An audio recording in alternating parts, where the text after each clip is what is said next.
की रोटी की हर सदस्य व्यक्ति अकेले यीशु ख्रिस्तांचे मधुर नावाचे सप्रेम नमस्कार। आज की दिनांक रविवार 5 जानेवारी 2025।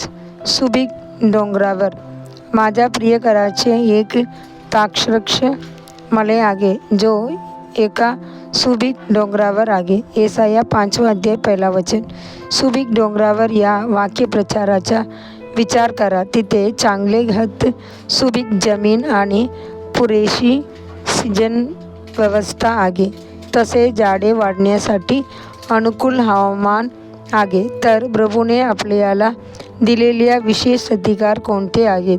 पहिला विशेष अधिकार जो परमेश्वराने दिला आहे तो म्हणजे पुत्रत्वाचा आत्मा। म्हणून आपण प्रेमाने त्याला अप्पा पिता म्हणतो आणि आपण राजाचे मूल बनतो। बघा, प्रभू आपल्याला किती प्रेमाने म्हणतो, इस्रायल माझा पुत्र आहे, माझा पहिला जन्मलेला आहे। निर्गम 4 अध्याय 22 वचन। दुसरा विशेष अधिकार म्हणजे प्रभूच्या महान वचने।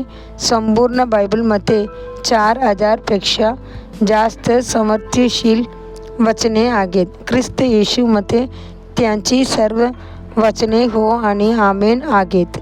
तिसरा विशेष अधिकार किंवा फलद्रुपता म्हणजे परमेश्वराशी केलेल्या करार। त्याने प्रथम आदामशी करार केला आणि असे वचन दिले की मसीहा येईल आणि सर्पाचे डोके चिरडले।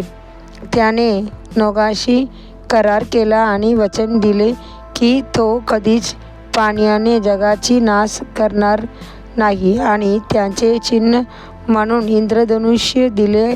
त्याने पितृपुरुषांशी करार केला, इस्रायल लोकांशी त्याने नियमाद्वारे करार केला। आज येशू ख्रिस्ताने त्यांची रक्ताद्वारे आपल्याशी नवीन करार केला आहे।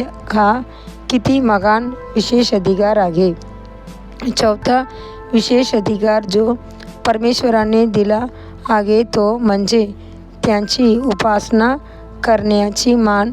पृथ्वीवरील सर्व लोकांपेक्षा आपणास निवडून प्रभूने आपल्याला उपासनेसाठी मार्ग, देवदूत आणि स्वर्गीय संदेश दिले आहेत।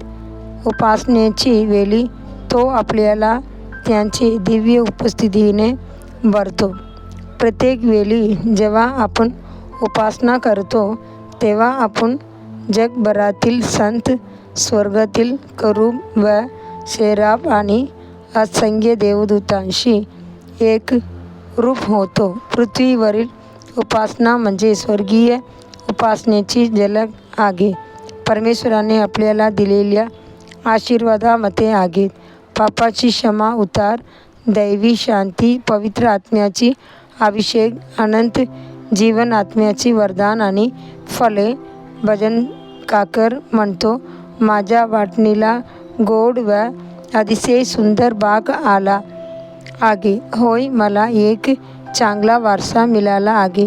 भजन संगीता 16 अध्याय 4 वचन। देवाचे लेकरांनो, प्रभूने तुम्हाला सुबीक व फलद्रुप डोंगरावर स्थिर केले आहे। तुम्ही सदैव प्रभूसाठी विपुल फले देण्याचे आपले कर्तव्य लक्षात ठेवा।